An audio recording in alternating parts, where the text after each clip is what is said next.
Matt, I'm a shorter athlete looking to improve my rowing as it is a real weak point of mine.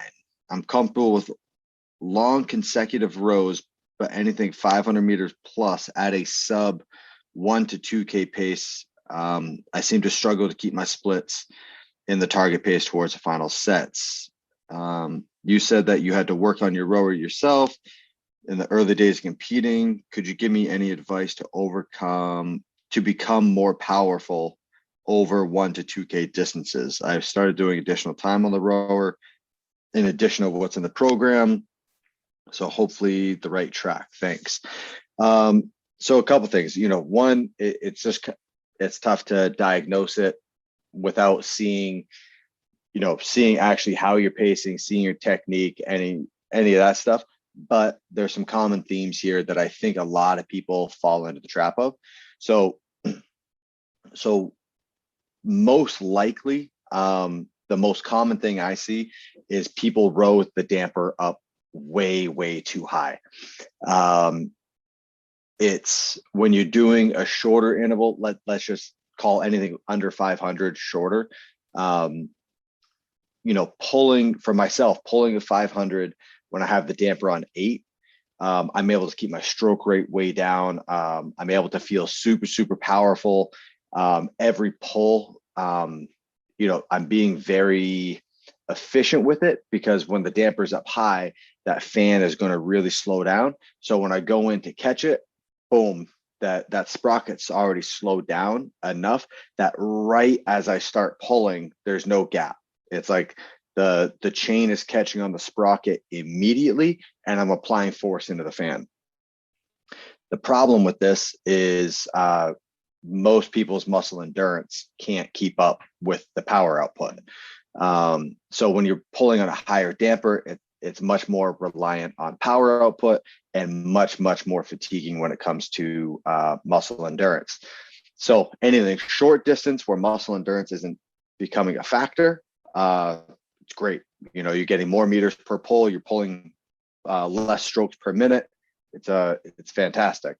But once you start getting up to your 1K distances, 2K, that's when you see the pace just like plummet. And I always try to phrase it in a way of, say you had to accumulate 10,000 pounds worth of deadlifting. Are you going to be fastest doing it of max reps on a 500-pound deadlift, or should you drop the weight to a 225 and make each rep a little bit easier, but you need to double the reps?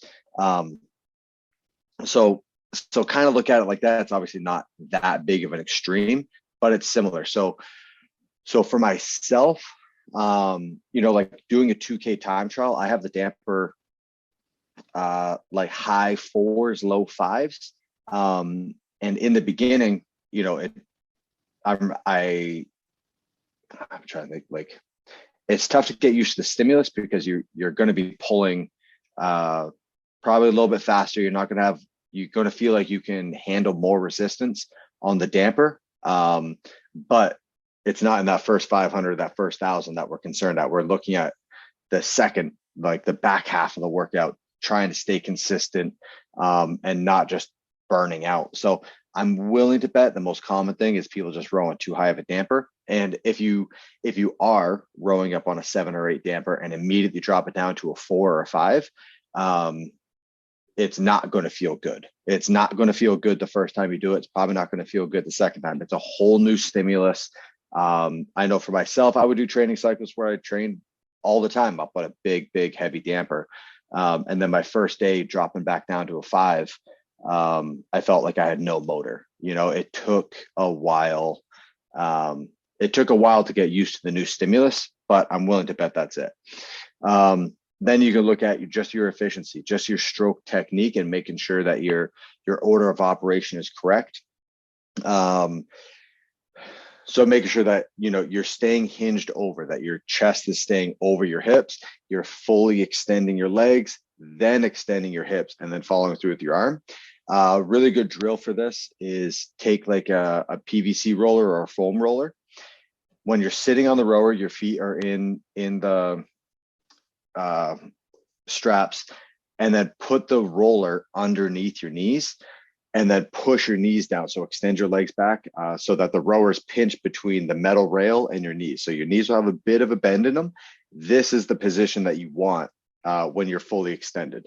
So until your knees are in that position, just lightly bent, you're still hinged over. So you can do like 100-meter intervals with the foam roller under your knee. So you're keeping your legs fully extended and just getting used to that hinge at your hips, just at the very end of extension.